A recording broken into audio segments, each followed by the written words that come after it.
Hello everyone, very good evening. আমি তোমালোকক বিহুৰ আগতে প্ল্যান দি থৈছো যে বিহুলৈকে আমি এইখিনি সোশ্যাল সায়েন্সৰ কোৱেশ্চন কমপ্লিট কৰিব লাগিব। কোনখিনি কথা কৈছো যিখিনি আমি অলৰেডি দি ৰাখিছো আৰু আমি তাত বাৰে বাৰে কৈ আছো যে এই কোৱেশ্চনখিনি তোমালোকে কোৱেশ্চন পেপাৰ দেখিবলৈ পাবা। আৰু তাৰ পাছতো যদি কোনোবাই কোৱেশ্চনখিনি কমপ্লিট নাই কৰা হিহঁতি এই ভিডিওটো চাব নালাগে যে আজিৰ কোৱেশ্চনখিনি তেওঁলোকে ল'ব নালাগে। ডাইৰেক্ট কথা। আগৰখিনি যদি কমপ্লিট নাই হোৱা আজি কিটা চাই কি কৰিবা? আগৰখিনি ফাৰ্স্ট কমপ্লিট কৰি লোৱা তাৰপিছত ইয়াত আহিবা।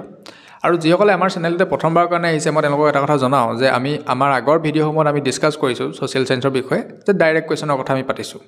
আৰু যিসকলে আমাৰ ভিডিঅ'সমূহ নাই চোৱা তেওঁলোকে সেই লেকচাৰকেইটা চাই ল'ব লাগে কাৰণ তাত আমি ডাইৰেক্ট কোৱেশ্চনৰ কথা ডিসকাস কৰিছো লগতে আমি আনসাৰ ৰাইটিংৰ কথাও অলপ ডিসকাস কৰিলো আনসাৰ ৰাইটিংৰ আৰু দুই এটা পইণ্ট মই হ'ব লাগিব পিছৰ এটা ভিডিঅ'ত আমি ডিসকাস কৰি ল'ম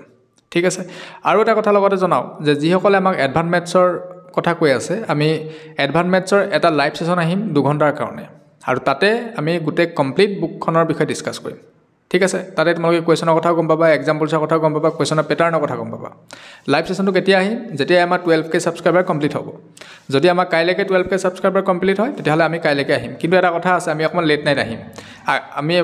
প্ৰথমতে আহিব নোৱাৰো মানে ইভিনিংৰ প্ৰথমতে আহিব নোৱাৰো আমি পিছলৈ আহিব লাগিব 6-7 বজাত আমি ফ্ৰীয়ে নাথাকো ঠিক আছে এডভান্স জিওগ্ৰাফি কথাও কৈ আছে ঠিক আছে এডভান্স জিওগ্ৰাফি কাৰণে আমি চিন্তা কৰিছো 2 ঘণ্টাৰ লাইভ সেশন আহিম হ'ব এতিয়া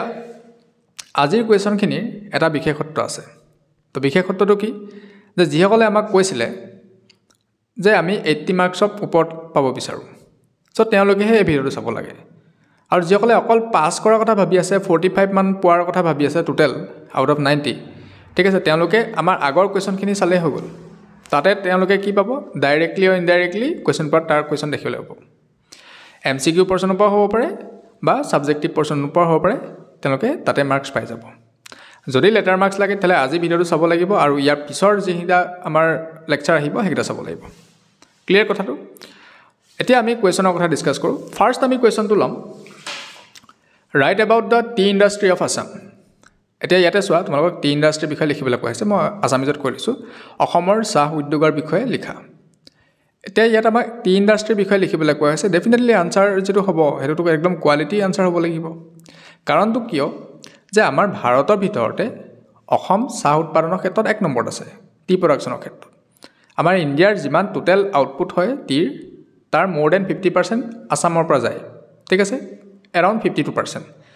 আৰু সেকেন্ডত ওয়েস্ট বেংগল আহে ওয়েস্ট বেংগল তাকো বহুত তলত আছে ঠিক আছে সেই কাৰণে আমি এই আনসাৰটো ভালকে লিখিব লাগিব যাতে আমি দেখাব লাগিব যে আমি অসমৰ লৰাছোৱালী হয় আমি ভালকে ইয়াৰ বিষয়ে জানো সেই কথাখিনি মন কৰিব লাগিব পাৰিলে তোমালোকে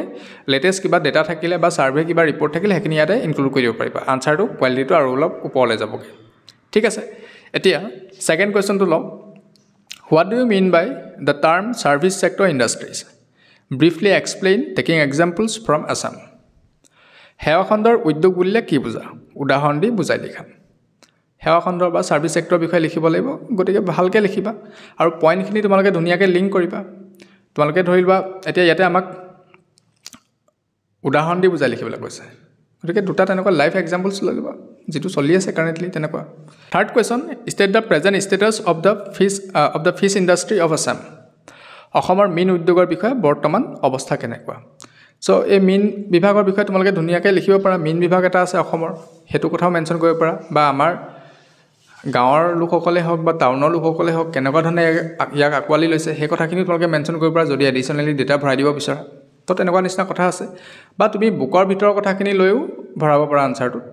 এতিয়া কথাটো হৈ গ'ল কি বুকখন তোমালোকৰ বহুত আগতে প্ৰিন্ট হোৱা গতিকে তাৰ পাছত বহুতখিনি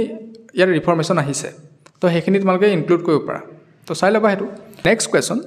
Why do 90% of the world's total population concentrate in the northern hemisphere?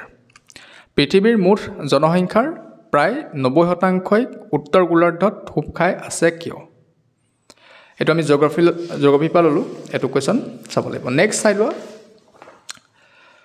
What is economic geography? What is its main subject matter? Mention the important branches of economic geography. অৰ্থনৈতিক ভূগোল কাক বোলে ইয়াৰ মূল বিষয়বস্তু কি অৰ্থনৈতিক ভূগোলৰ প্ৰধান শাখাবোৰ উল্লেখ কৰা নেক্সট আমি এটা কোৱেশ্চন লৈছো right the difference between average peak and Godwin peak average শৃংগ আৰু গডউইন শৃংগ ইহঁতৰ পাৰ্থক্য লিখিব লাগিব ঠিক আছে নেক্সট আমি এটা ল'ম শ্বৰ্ট নোটছৰ বিষয়ে আৰু শ্বৰ্ট নোটছ আমি 7টা ল'ম আৰু এই 7টা তোমালোকৰ যিখিনি আমি অলৰেডি লং কুৱেশ্যন ল'লোঁ বা নেক্সট আমি আৰু এটা বা দুটা ভিতৰত যিকেইটা কুৱেশ্যন ল'ম তাৰ ভিতৰতে এই শ্বৰ্ট নোটখিনি সোমাই থাকিব এতিয়া তোমালোকে সেই লং কুৱেশ্যনৰ ভিতৰত ইয়াৰ বিষয়ে দুটা বা তিনিটাকৈ লিখিছা চেণ্টেঞ্চ যিকেইটা শ্বৰ্ট নোট দিবলৈ গৈ আছোঁ গতিকে তোমালোকে শ্বৰ্ট নোটটোৰ কাৰণে আৰু 3টামান চেণ্টেঞ্চ তাৰ লগত এড অন কৰিব লাগিব তেতিয়া তোমালোকে এটা ফুল শ্বৰ্ট নোট বনাই দিয়া হ'ব আৰু মাৰ্কছটো ফুল পাবা ক্লিয়াৰ কথাটো ফাৰ্ষ্টটো হৈ গ'ল পেনজিয়া ছেকেণ্ড ৰিচোৰ্চ ৰিচাইক্লিং সম্পদ পুনৰাৱৰ্তন হিউমেন ৰিচোৰ্চ মানৱ সম্পদ কবিগুৰু Rabindranath Tagore Rowlatt Act 1919 non cooperation movement peasant revolt of Lachima তো এইকেইটা হৈ গ'ল আমাৰ শ্বৰ্ট নোটৰ কাৰণে লৈছোঁ গতিকে শ্বৰ্ট নোটকেইটা তোমালোকে প্ৰিপেয়াৰ কৰিবা আৰু আমি নেক্সট ভিডিঅ'ত আৰু মাত্ৰ কেইটামান কুৱেশ্যন ল'ম তাৰপিছত তোমালোকক ইয়াৰ বিষয়ে এটা ফুল ষ্ট্ৰেটেজি দি দিম তোমালোকে যিখিনি কৰিবলৈ ক'লোঁ কৰি আছে আজি আমি যিকেইটা কুৱেশ্যন ল'লোঁ এই কুৱেশ্যনকেইটা তোমালোকে কাইলৰ ভিতৰতে কমপ্লিট কৰি দিয়া য়েছ তোমালোকে তেনেকুৱা ধৰণে চিন্তা কৰি ল'লেহে পাৰিবা যে মই কাইলৈকে কমপ্লিট কৰিম আজিয়ে কমপ্লিট কৰিম তেনেকুৱা নিচিনা এটা মেণ্টেলিটি তোমালোকে বনাই ল'ব লাগিব তেতিয়াহে হ'বগৈ বস্তুটো কাৰণ পৰীক্ষালৈ বেছি দিন নাই আজি 15th হ'লেই ঠিক আছে চ' আমি নেক্সট দুই এটা ভিডিঅ' আনিম নেক্সট ভিডিঅ'টোত আমি আৰু দুটামান কুৱেশ্যন ল'ম আৰু তাৰ পাছৰ ভিডিঅ'টোত আমি ফুল এটা ষ্ট্ৰেটেজি লৈ ল'ম তাৰপিছত ছ'চিয়েল ছায়েন্স ফিনিছ ভাল ধৰণে স্ক'ৰ কৰিব পাৰিবা আৰু আমাৰ হোৱাটছএপ চেনেলটোত জইন হৈ ল'বা তাত আমি বিভিন্ন ধৰণৰ আপডেট দি থাকিম হোৱাটছএপ চেনেলটোৰ পৰা তোমালোকে নোটছ পাব পাৰা তাত তোমালোকে প্ৰেক্টিছৰ কাৰণে মেথছৰ কুৱেশ্যন পাবা বিভিন্ন ধৰণৰ বস্তু আমি দি থাকিম গতিকে আমাৰ ডেছক্ৰিপশ্যন বক্সটো চেক কৰিবা তাত তোমালোকে যাবা হোৱাটছএপ চেনেলৰ লিংক পাই যাবা তাত জইন হৈ ল'বা লগতে আমাৰ ইনষ্টাগ্ৰাম আইডিও আছে মোৰ পাৰ্চনেল ইনষ্টাগ্ৰাম আইডিও আছে আৰু আমাৰ নক্ষত্ৰৰ যিটো অফিচিয়েল আইডি আছে সেইটো তাতে দিয়া আছে তোমালোকে তাত চেক কৰিব পাৰিবা আৰু যদি কিবা প্ৰব্লেম পোৱা আমাক কমেণ্ট ছেকশ্যনত জানিবলৈ দিবা ঠিক আছে wish you all the very best